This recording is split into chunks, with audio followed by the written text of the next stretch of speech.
Esse vídeo foi trazido para vocês graças aos apoiadores do canal.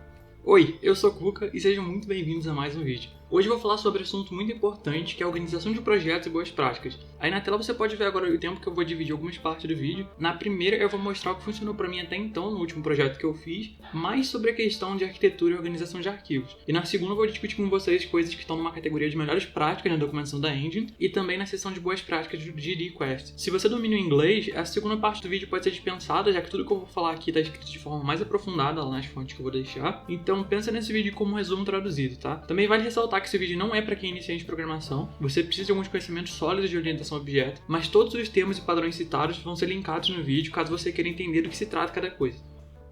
Bom, eu vou começar aqui então mostrando para vocês as estruturas de pastas, porque eu acho que é a coisa que mais deu certo, mais tem dado certo para mim. Basicamente eu tenho primeiro uma pasta para os add-ons que eu uso. Eu só tenho um aqui no caso que é um importer para o tiled, que é o que eu usei para fazer o level design de jogo. Em seguida eu tenho a pasta builds, que é onde eu deixo todas as versões exportadas, né, para Linux, Mac e Windows. E eu tenho aqui o SRC, que é o source, que é onde está de fato tudo que eu tenho no jogo. E aí aqui eu tenho a pasta classes, que são as classes customizadas, né, que eu fiz. Então tem esse gravitational object que eu posso criar aqui. Eu não adicionei nenhum ícone customizado, mas ela vem do Kinematic By. E isso aqui é basicamente o que gere todos as minhas instâncias, os meus atores gravitacionais, então tipo o player, os inimigos, tudo que pode tomar dano e tem os efeitos genéricos, tipo criar uma partícula quando morre, receber um knockback, um juggle. Então essa classe é responsável por isso. Eu tenho também aqui os mapas, e isso aqui é uma coisa interessante porque aqui eu tenho os mapas, os menus, as cenas e o UI. E todos eles são cenas. Então aqui nos mapas eu tenho aqui o level 0, por exemplo. Vocês veem que a organização não está tão boa assim. É uma coisa que eu vou melhorar para a versão completa do jogo. E eu já estou fazendo isso, na verdade. E aí eu tenho aqui, por exemplo, a fase. É uma cena, eu tenho aqui os subnodes dela. E tenho aqui cenas que entram nela, né? Então tem o player. Tem esses objetos aqui de tutorial que eles vão mostrando o que você tem que fazer conforme você vai chegando perto deles. E basicamente é isso. Tenho aqui tudo que eu preciso de forma repetida nas cenas. Vocês vão ver isso mais pra frente no vídeo, que não é uma coisa legal. Então não tomem essas coisas aqui pra vocês. Tomem mais a organização de pastas, que é uma coisa que funciona bem. E aqui eu tenho um único script, porque uma das telas específicas eu não tinha onde enfiar. E aí eu joguei aqui meio que desorganizada mesmo, por ter deixado na pasta de scripts. Mas foi um deslize assim à pressa. Eu fiz o jogo em mais ou menos 72 horas. Então foi meio que uma correria, eu fiz de qualquer jeito. E aí por que eu falei desse menu, os cenas e o UI? É porque se eu for aqui em menus e eu entrar, por exemplo, no title screen, vocês vão ver que também é uma cena e um script. Então eu tenho aqui essa cena aqui que é a tela de início do jogo, né? Que tem aqui as duas opções. E tem o script dela, que gerencia tudo. Que se eu rodar aqui, ó, isso aqui é para o sistema de localização, né? No caso aqui ele está para português, mas dependendo ele pode ser em inglês também. Isso aqui é porque eu estou com o controle conectado no computador. E tem as transições e tudo mais que eu programei. E se você vier aqui em cenas, eu também tenho a mesma coisa. Se eu for, por exemplo, aqui na porta, eu tenho a cena da porta e tenho o script da porta. Se são todos scenes, por que eu separei em pastas diferentes? É basicamente porque o propósito é diferente. Então eu tenho aqui os menus, que são menus inteiros, são telas inteiras de menus. Eu tenho o UI, que basicamente é uma coisa de UI que fica dentro do jogo. Então eu tenho aqui as transições, eu tenho o terminal, que é o computadorzinho que tem no jogo. Ele fica invisível aqui, mas ó, é o terminalzinho que tem o efeito ZRT. E eu fui organizando assim porque eu acho mais conveniente, fica mais organizado, fica bem separado. Porque isso aqui são umas cenas que são bem genéricas, várias coisas do jogo. Então tem esse objeto killer aqui, que é um objeto que eu tenho que é pra quando você chegar num lugar específico, cara, que você só morra. E aí tem um laser, tem chaves, tem todas as coisas aqui, alguns efeitos e tudo mais, que até pode ser até mais dividido dependendo de como você fazer. Então você pode ter os interativos, os que estão dando, é uma coisa que é bom. E aí você, no caso, você dividiria aqui dentro das cenas, dependendo de como você for fazer. Eu tenho aqui os resources, que são basicamente todos os tipos de recursos externos. Então tem as fontes, que elas deviam estar numa pasta, eu não coloquei. Eu tenho aqui os mapas do jogo, que eles foram todos exportados do Tiled. E tenho aqui a Localization, eu tenho a planilha com os textos do jogo, tenho a parte em inglês e a parte em português que vem nessa planilha aqui.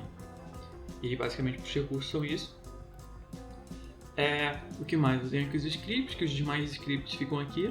No caso tem só apenas esses dois singletons aqui, que é o Game Manager, que gerencia as coisas mais gerais do jogo. E armazena também algumas coisas tipo o tempo de jogo, quantas vezes você morreu, quantas chaves você usou ao longo do jogo, que são informações que aparecem no fim do jogo. E tem aqui esse Map Creator aqui, é um script que não foi usado, não cheguei a fazer ele. E as músicas que eu usei. Então esse aqui você pode também ir separando melhor, dependendo de como você organiza seu jogo. No meu caso, como era pouca coisa, eu não separei, então não separei, por exemplo, interface, personagens, essas coisas, mas é bom também.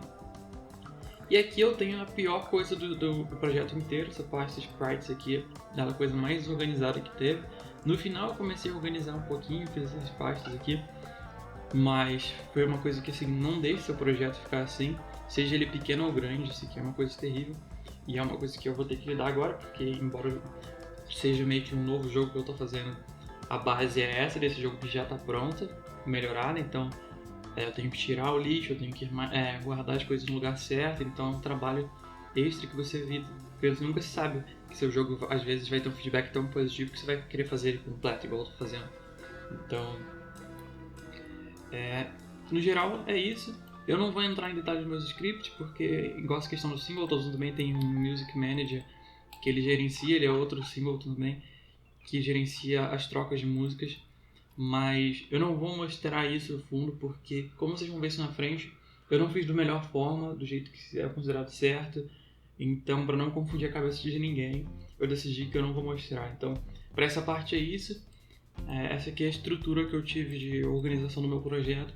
Eu espero que isso sirva aí de ajuda para vocês. E vamos agora para continuar o vídeo. A gente pode começar entendendo que as cenas e scripts na Godot são classes, com a diferença de que cenas seguem um paradigma declarativo, enquanto scripts seguem um paradigma imperativo. Como resultado, grande parte das boas práticas dos princípios de programação orientada a objeto se aplicam para as cenas, nós e scripts que compõem seu jogo.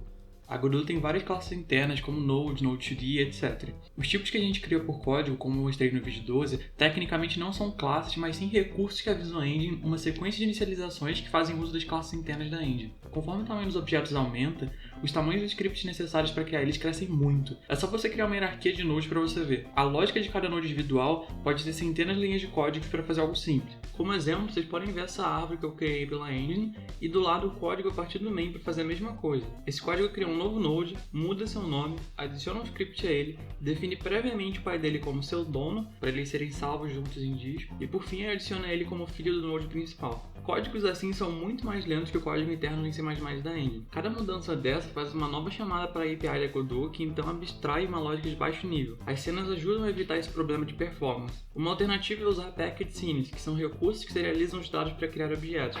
A engine pode processar cenas em lote no back-end, dando uma performance muito melhor do que os scripts. Isso significa que vale muito mais a pena você criar todos os nodes pela interface da engine, ou ter salvo seu packed scene que vai ser instanciado conforme você precisar, em vez de criar tudo isso por código.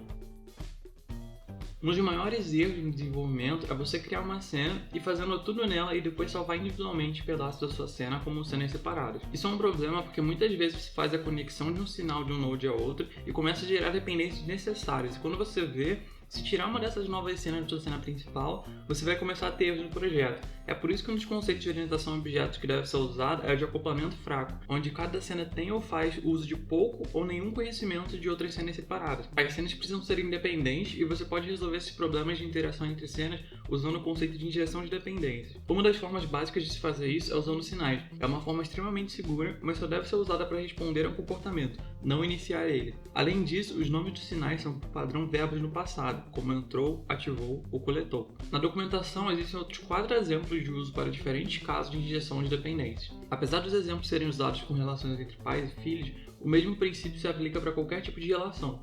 Se você tem nós que são irmãos, eles só devem saber de suas hierarquias individuais, enquanto seu ancestral media suas comunicações e referências. Essa aqui é uma sugestão dada na documentação que depois de estudar ela eu percebi que é muito mais prático e algo que vou adotar no meu projeto durante essa fase que eu estou de refatoração. Primeiro, você precisa de uma cena que será a entrada principal, um lugar onde você pode gerenciar o seu jogo e controlar tudo. Em um programa convencional, essa seria a nossa função main. Aqui será o Node Main, com um script que serve como controle principal do seu jogo. Outra precisa ser o mundo do seu jogo de fato, seja 2D ou 3D. Ela pode ser uma cena filha do main, um Node 2D ou um Spatial. Além disso, outra cena precisa ser responsável por gerenciar os vários menus e janelas que o projeto precisa. Essa será um Node do tipo Control. A estrutura base ficaria assim. Na hora de trocar de cena, em vez das funções convencionais de mudança de cena do Scene Tree, você vai fazer isso manualmente, trocando a cena filha do seu mundo. Isso te dá controle completo de como funcionam as trocas de mapas sem grande dificuldade, além de permitir a criação de transições de tela interessantes, como no jogo de Binding of Isaac. Na tela eu vou colocar agora um exemplo comentado de como isso pode ser feito.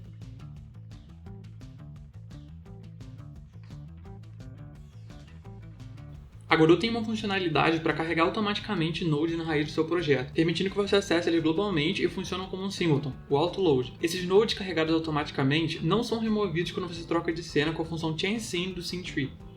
Nodes em autoload podem simplificar seu código em alguns casos. Se você precisa de dados estáticos de uma classe como um banco de dados, então autoload pode ser uma boa. Não tem nenhuma forma nativa de lidar com dados estáticos na API da Godot. Criar uma biblioteca de funções que apenas retornam valores. E sistemas de escopo grande. Se o singleton está gerenciando uma informação dele mesmo sem invadir dados de outros objetos, então ele é uma ótima forma de criar sistemas que lidam com esses grandes escopos, como o sistema de quest ou diálogo. E no caso das funções, desde a versão 3.1, você pode usar a palavra reservada className para criar um novo tipo de node que dá essa funcionalidade a uma cena individual, tornando o uso de singletons menos necessários ainda. Os três principais problemas de usar nodes em autoload são ter só um código que é responsável por uma funcionalidade usada em vários objetos. Se a sua classe tiver erros, todos os nodes chamando ela vão quebrar. Acesso global. Agora que qualquer objeto pode chamar essa classe de qualquer lugar, não tem mais uma forma fácil e segura de encontrar a origem de bugs que podem vir a acontecer. E alocação de recursos globais. Se você usa um node em autoload para carregar os sons do seu jogo, por exemplo, com um pool de nós do tipo Outstream Players guardado desde o começo, você pode tanto ter poucos e lidar com bugs, ou ter muitos e usar muito mais memória do que você deveria. O problema do acesso global é que qualquer código em qualquer lugar pode passar dados errados para um autoload. Como resultado, a procura da correção de um bug abrange o projeto inteiro. Quando você mantém o código dentro de uma cena, só um ou dois scripts vão estar mexendo no controle de áudio do jogo, no exemplo que eu usei antes. Em contraste com isso, no caso do áudio, se a gente deixar uma cena tendo tanto os Outstream Players quanto ela precisar dentro de si, todos esses problemas vão embora. Primeiro que cada cena vai gerenciar todas as informações dos seus próprios estados, então se ela tiver algum problema com seus dados, os problemas vão acontecer só nessa cena. Cada cena só vai acessar os seus próprios nodes, então agora se tiver um bug vai ser muito mais fácil entender de quem é a culpa. E cada cena vai alocar exatamente o tanto de recurso que ela precisa. Então, como eu vou substituir os autoloads? Você pode estar se perguntando. Bom, lembra da estrutura que eu mostrei para vocês, que é sugerida na documentação? Então, a ideia é a gente ter o node main e as coisas que precisam ser controladas por um gerenciador fiquem nele mesmo, que vai poder ser acessado o jogo inteiro por qualquer um dos seus filhos. Outra questão muito importante é a ordem do código. Eu vou estar deixando a ordem do código aí na tela, porque eu até escrevi mais ou menos um roteirinho e tudo mais de explicação, só que não fazia muito sentido, é mais fácil eu pegar o exemplo original e deixar ele comentadinho, certinho em português para vocês verem e entenderem melhor. Então você pausa o vídeo aí e dá uma olhada nisso que eu vou mostrar.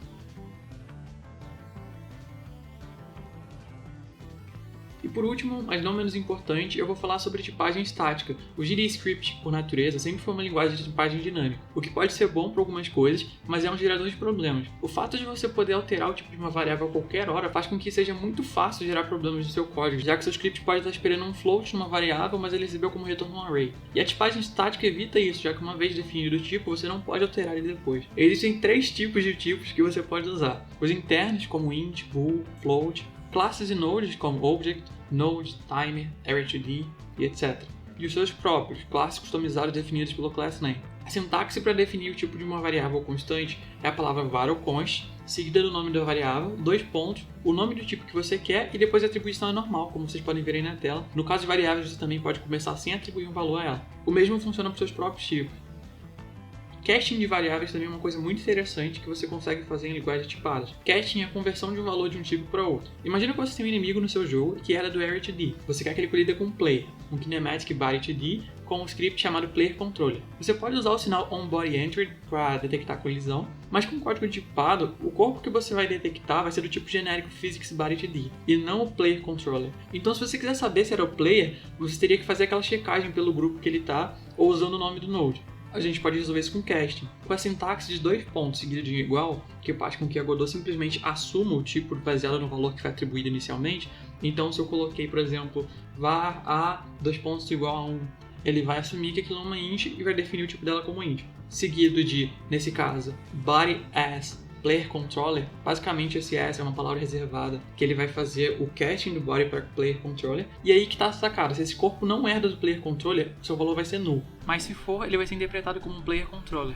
Então depois daqui, basta você checar se você tem ou não um player para decidir o que fazer com esse código. A tipagem estática também funciona para funções, para que você diga que tipo de valor elas retornam. Para fazer isso, é só fazer uma setinha com hífen e sinal de maior e seu tipo de retorno. Assim como em outras linguagens, a gente usa void caso ela não retorne nada, e caso retorne alguma coisa, aqui a gente vai substituir pelo tipo que fizer sentido no seu caso. Você também pode usar seus próprios nodes customizados como tipo de retorno. E um disclaimer para finalizar esse assunto final: você precisa decidir como vai seguir em seu projeto e manter ele. Se você for seguir com a tipagem estática, você tem que respeitar ela no projeto inteiro. E o mesmo caso você vai usar a tipagem dinâmica. Elas podem coexistir no mesmo projeto sem problema, mas é melhor que todo mundo trabalhe seguindo as mesmas regras de negócio ao longo do projeto. Mas como citei, a sugestão do conjunto de boas práticas do GDQuest é que você siga o caminho da tipagem estática. E basicamente, esse foi meu resumão compilado de tudo que eu pesquisei e estudei ao longo dos últimos dias. Foi um ótimo aprendizado para os meus próprios projetos e eu espero que tenha passado esse conhecimento de uma forma boa. Eu agradeço imensamente a todos que assistiram até aqui e até a próxima!